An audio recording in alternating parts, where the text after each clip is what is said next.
bonjour, vous présenter à nos fidèles internautes.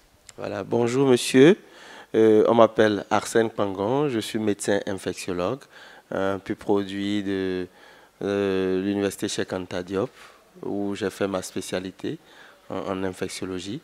Et j'en profite pour remercier mes maîtres du CHN UNFAD qui m'ont encadré pendant 4 ans, ce qui m'a permis d'obtenir ce diplôme d'études spécialisées en maladies infectieuses et tropicales. D'accord. Au Sénégal, on a noté une épidémie qui fait rage et qui fait des victimes. Donc, vous pouvez nous parler de cette épidémie pour faire connaissance avec cette maladie? Bon, d'abord, pour planter le décor et pour circonscrire le sujet, je pense que l'épidémie, la gestion d'une épidémie relève du ressort de la direction de la prévention. Et en ce moment, je pense que le directeur de la prévention et toutes ces institutions qui ont en charge la gestion des épidémies font une communication assez large là-dessus, ce qui permettra à la population de pouvoir avoir l'essentiel de l'information sur l'épidémie. Pour ce qui me concerne par rapport à cette interview, j'aurai à parler rapidement des signes caractéristiques de la maladie et de ce qu'il faut faire en matière de prévention pour pouvoir pallier à cet état de choses. Donc je vous remercie. D'accord. On va donc juste aborder la première question, vous venez de le souligner tout à l'heure. Quels sont les signes de cette maladie, la dengue? Voilà.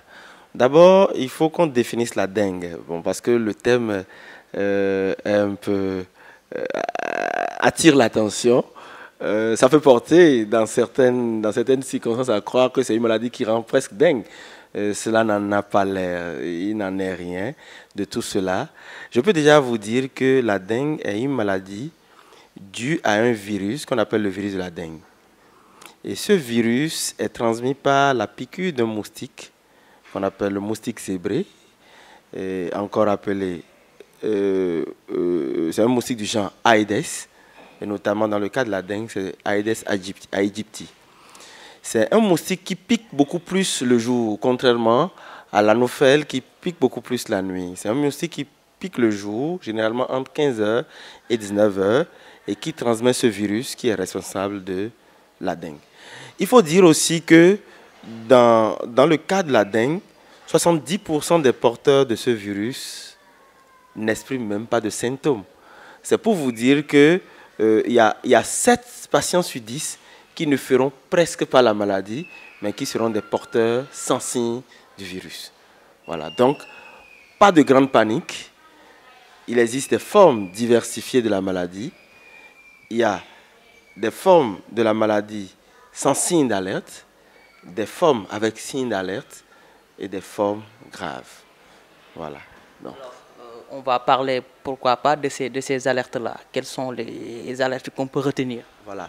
D'abord, il faut dire que la dengue en elle-même, quand elle s'exprime, quand elle donne des signes, c'est généralement des céphalées très très importantes, c'est-à-dire des maux de tête. C'est des douleurs au niveau de la plupart des articulations, des arthralgies, des courbatures. Et cette douleur, ces courbatures peuvent être vraiment localisées au niveau de la colonne vertébrale dans certains cas, mais il faut dire que c'est des céphalées, des maux de tête, des douleurs dans tout le corps et une fièvre. On l'appelle même la fièvre rouge. Et dans certaines formes graves, elles peuvent donner lieu à des hémorragies, à des écoulements de sang. Voilà. Donc, c'est les signes caractéristiques de la maladie. Fièvre, maux de tête, douleurs articulaires, parfois dans les formes graves, des hémorragies. Voilà. Et si je vous entends bien, on a tendance un peu à confondre cette maladie au paludisme. Est-ce que vous me direz le contraire? Oui, on a bien tendance à confondre cette maladie au paludisme parce que les signes de cette maladie ressemblent presque en tout point aux signes du paludisme. À de petites différences près. Elle ressemble bien au paludisme, elle ressemble bien à la grippe. Et il faut dire qu'à pareil moment, presque toutes ces maladies sévissent ici au Sénégal. Donc, ça prête bien à confusion avec le paludisme et la grippe. Et c'est d'ailleurs pour ça qu'on l'appelle la fièvre rouge. Parce que dans les formes où elles donnent lieu à des écoulements de sang, le sang étant rouge, on parle de la fièvre rouge. Donc dans ce cas-là, bien sûr, comme le paludisme, il y a un test à faire. Je ne sais pas si cette maladie consiste aussi à cela aussi, à faire des tests ou bien à dire à ce citoyen qui nous regarde là, en cas de ces symptômes-là qui se présentent, qu'est-ce qu'il faudrait faire? Très bien. Je pense qu'au niveau du système de surveillance des maladies à potentiel épidémique au Sénégal ici, il y a toute une chaîne pour le système d'alerte. Et les postes de santé, les régions, la région médicale, toutes ces structures sont affiliées généralement à ce système de surveillance, ce qui leur permet de poser les actes qu'il faut quand il le faut. Voilà. Donc, est-ce qu'il y a des tests à faire? Oui, mais ces tests sont si spécifiques qu'on ne peut pas faire des tests de confirmation dans les postes de santé ni dans les régions de santé. Ici, au Sénégal, il y a le pôle de virologie de l'Institut Pasteur de Dakar et le pôle épidémiologique de cet institut qui coordonne toute l'action qu'il faut dans le cas de la confirmation des cas liés à la dengue. Donc, il faut dire qu'ici au Sénégal, le pôle où la confirmation des cas se fait essentiellement, c'est au niveau de l'Institut Pasteur. Mais au niveau des régions de santé, les gens sont suffisamment formés pour connaître les signes d'alerte. Et en cas de signes d'alerte, en cas de signes et de cas suspects, les prélèvements sont faits et transportés dans les conditions qu'il faut pour que l'Institut Pasteur de Dakar puisse en assurer la confirmation. Alors, d'accord, docteur. Donc, concernant toujours cette maladie, est-ce que cette personne atteinte de la dengue va être isolée des autres? Parce que, voilà, je ne sais pas si cette maladie est contagieuse ou pas. Voilà. Il faut dire que dans les tout premiers jours, dans les 3 à 4, 5 premiers jours où la personne exprime les symptômes de façon bruyante, dans cette période, la personne peut être à risque et fortement contagieuse. D'où la nécessité, dans ces cas, d'aviser très vite le poste de santé qui va déclencher le système de prise en charge et mettre en œuvre les règles d'hygiène qu'il faut pour que ce patient ne soit plus capable de transmettre cette maladie à d'autres personnes qui sont en contact avec elle. Donc, les choses sont bien codifiées au niveau du système de santé pour pouvoir faire ce qu'il faut. Et tout à l'heure, on va aborder les moyens de prévention. Dans ces moyens de prévention, je vous dirai qu'est-ce qu'il faut faire au niveau de la concession, qu'est-ce qui est fait à l'hôpital et qu'est-ce qui est fait à chaque niveau pour qu'on puisse prévenir cette maladie. En cas de la présence de ces symptômes-là, la personne qui habite avec cette personne malade, comment il peut savoir, bien sûr, que cette personne est atteinte de la dengue ou du paludisme? Très bien. Je pense quand même que tout à l'heure, j'ai évoqué les signes. J'ai parlé de la fièvre, qui est une fièvre très élevée, jusqu'à 39-40 degrés, et une fièvre qui dure dans le temps, qui peut aller jusqu'à 3-4 jours, jusqu'à une semaine parfois. Il y a les céphalées, les maux de tête, qui peuvent persister durant toute cette semaine. Il y a dans les signes d'alerte dont je parlais tout à l'heure, il y a la douleur abdominale. Dans les cas de douleur abdominale, ça doit être un signe d'alerte. Quand des hémorragies apparaissent aussi, ça doit être un signe d'alerte. C'est des signes de gravité. Quand le patient a une somnolence inhabituelle et une perte qui pourrait aller jusqu'à une perte de connaissance, c'est des signes de gravité. Quand la personne est totalement déshydratée, c'est des signes de gravité, c'est des signes qui doivent attirer l'attention. Mais avant que ces signes de gravité n'apparaissent, dès les premiers signes, c'est-à-dire la fièvre et les céphalées, il est conseillé que les sujets se présentent au niveau du poste de santé le plus proche, où les gens sont formés, outillés pour déclencher le système d'alerte. Venons-en maintenant aux méthodes de prévention pour nos fidèles internautes qui nous suivent. Voilà. Donc, avant d'aborder ces moyens de prévention, je voudrais dire tout simplement que la dengue, dans 70% des cas, est asymptomatique, c'est-à-dire sans signe. Donc, il y a plein de porteurs du virus de la dengue qui ne feront pas la maladie. Sur 10 personnes qui sont porteuses du virus, 7 ne feront pas la maladie. Voilà. Donc, quels sont les moyens de prévention? D'abord, je parlerai des moyens de prévention qui vont limiter, qui vont empêcher le vecteur de se multiplier. Donc, empêcher le moustique qui transmet le virus de se multiplier.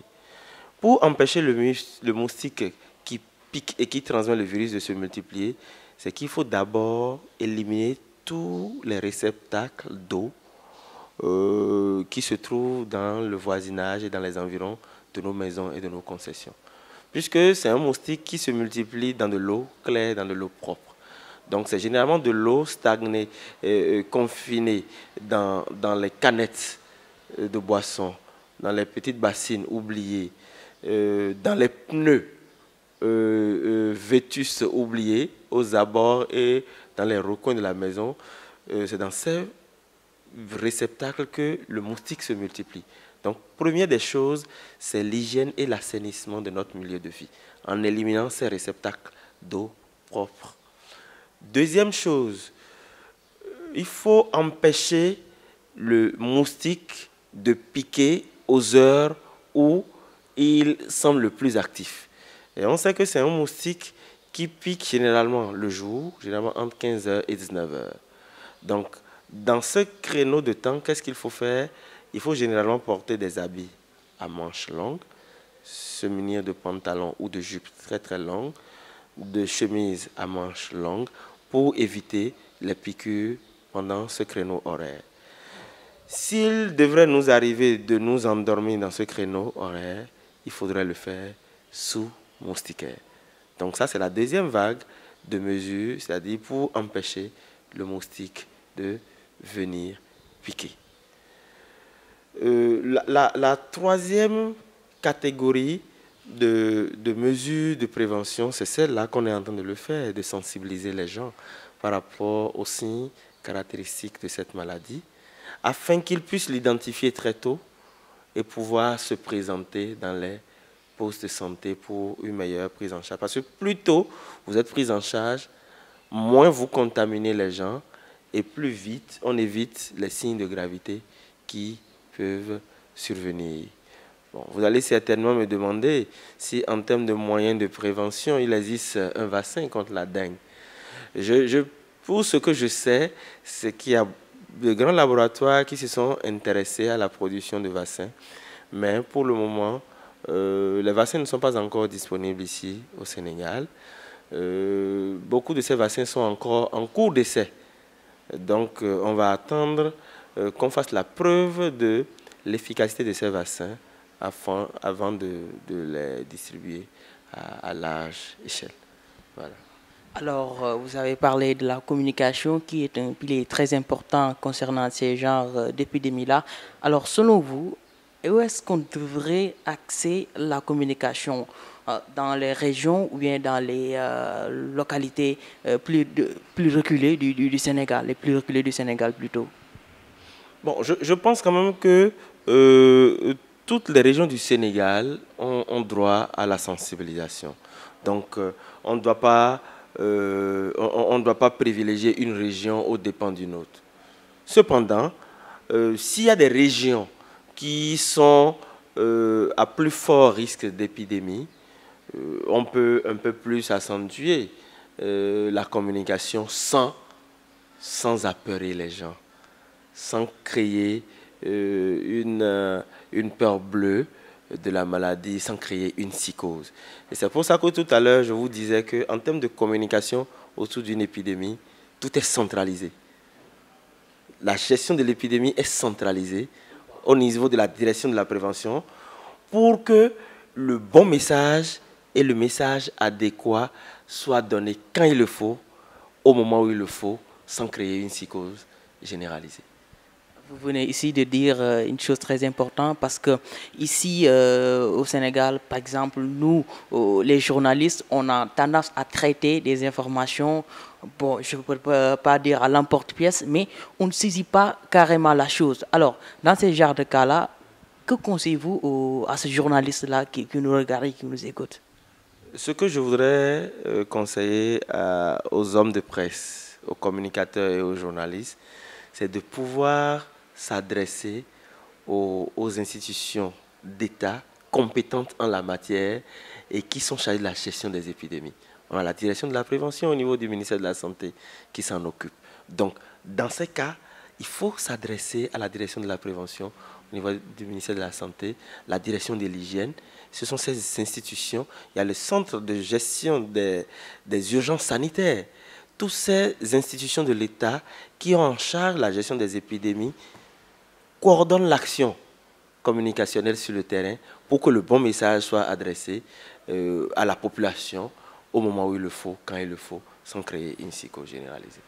Juste avant de finir, une question qui vous fera rire, bien sûr. Alors, est-ce que la dengue rend dingue?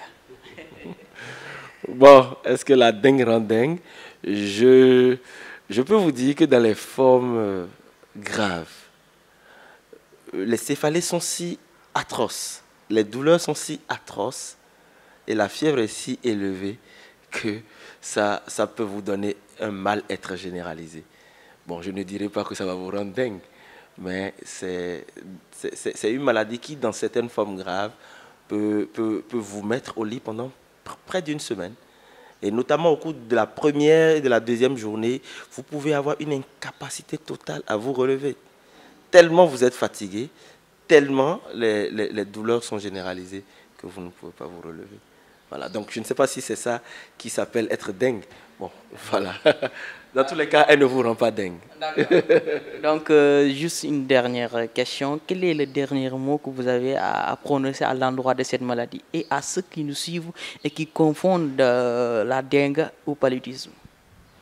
Bon, le dernier mot que je tiens à envoyer à l'endroit des internautes, c'est que la première chose, en cas de symptômes qui se réfèrent un peu à la dengue, donc, que je vais rappeler tout de suite, c'est-à-dire la fièvre élevée, les maux de tête, les courbatures généralisées, il ne faut pas attendre une seule minute. Il faut aller au poste de santé le plus proche pour poser son problème.